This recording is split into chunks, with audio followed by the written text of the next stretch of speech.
you mentioned, and I did as well, the Terry McDonough claims. And it really bugged me this week how they really went out of their way to make it personal with Terry McDonough.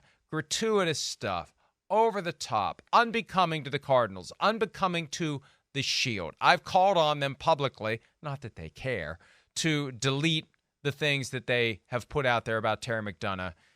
And just say we're going to defend ourselves aggressively against these claims that we believe are false within the appropriate channels, and just leave it at that. But it occurred to me yesterday, Myles, I think that they have gone so far over the top to paint Terry McDonough as some sort of irrational, crackpot, bad person, so these allegations don't develop enough of a groundswell of momentum to get the NFL to feel compelled to have Mary Jo White go poke around. I think that that's what it's all about.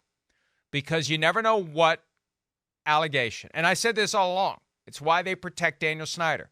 Because all it takes is one disgruntled employee who makes the right claim at the right time, that strikes the right tone with the right person or group of people to become a thing.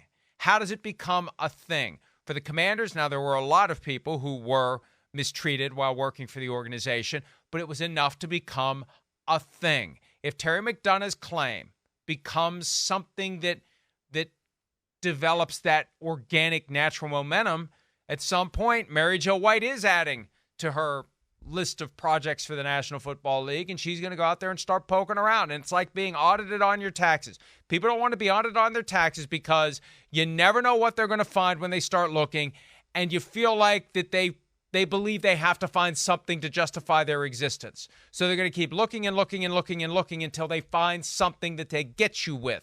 And if I'm Michael Bidwill, if I'm any owner of any one of these teams, I don't want Mary Jo White poking around in my backyard, because she may find something that isn't even real, but she feels compelled to find something.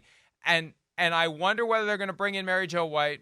And I think that if the Cardinals, from a PR standpoint, can dump so hard on Terry McDonough to get people to never really get behind his cause, they don't have to worry about Mary Jo White.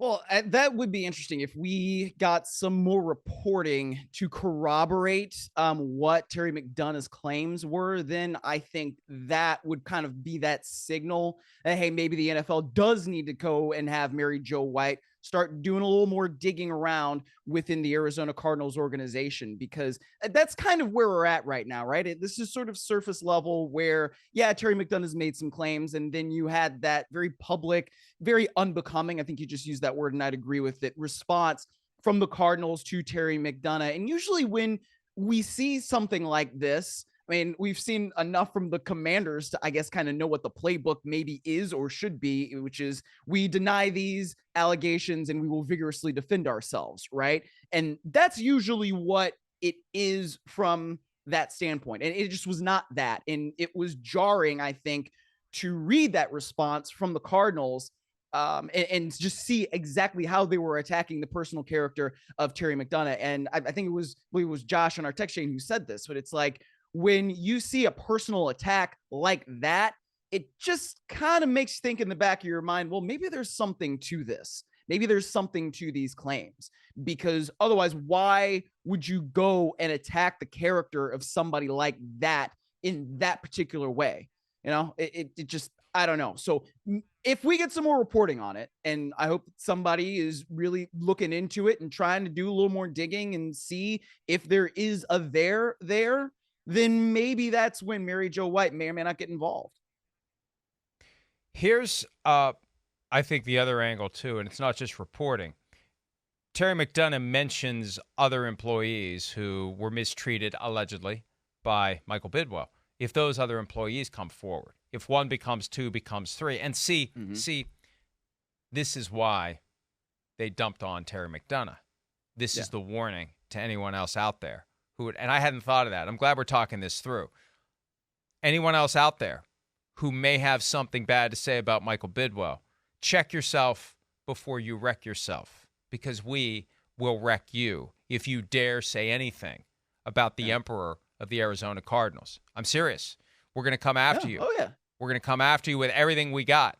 And can you imagine what the reaction would have been if Daniel Snyder had ever responded to any of the allegations made against him with that kind of a statement? I mean, really, it was horrible. It was embarrassing. I was embarrassed for the Cardinals, and it was just sad. But there's a strategy to it. The strategy is we can't let 1 become 2. We can't let 2 become 3. We can't let 3 become 4, because at some point, that's when Mary Jo White shows up, and who knows where this goes after that. And it may be that if Jeff Bezos doesn't buy the Washington Commanders, Bezos will be buying the Arizona Cardinals before it's all said and done. And frankly, Cardinals fans should, at some level, be hoping for that when you consider what we've seen and heard over the course of the last year. And I know I'm not making any friends in the front office of the Arizona Cardinals right now, but I don't care.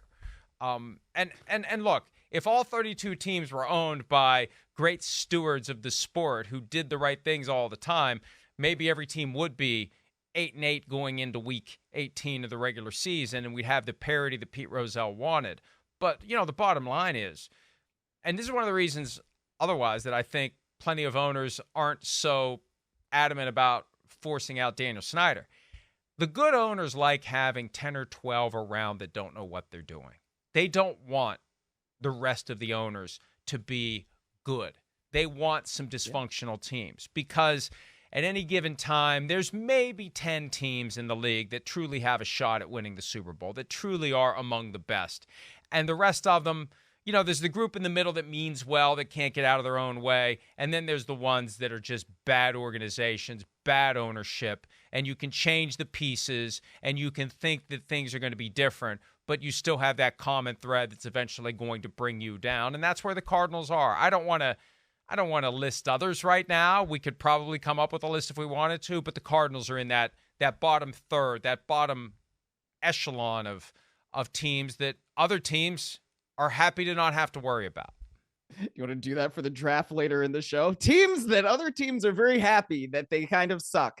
I think that it's one of those situations where, like you said, the Cardinals are dysfunctional right now. And right now we can all tell that there are things that they're going to have to deal with, whether it is on the field or off the field, right? Whenever you're going into a season where you don't know if and when your quarterback is going to be healthy, that is a huge thing that you're going to have to figure out. How are we going to navigate through this during the offseason program, during OTAs, during training camp? What exactly are our options? And then from a larger global front office standpoint, how do we make sure that we are defending ourselves from these kinds of claims and not making sure, and we are making sure, I should say, that 1 doesn't become 2, doesn't become 3, right? So there's a lot that the Cardinals are going to have to deal with, that they're going to have to balance, that they're going to have to figure out heading into 2023.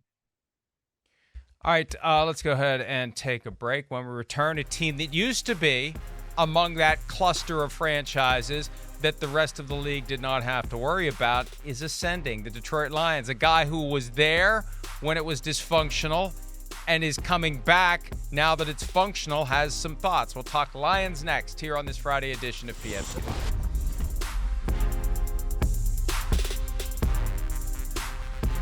Hi, it's Mike Florio. Thanks for watching PFT on YouTube. Hit subscribe for the latest news and analysis from Pro Football Talk.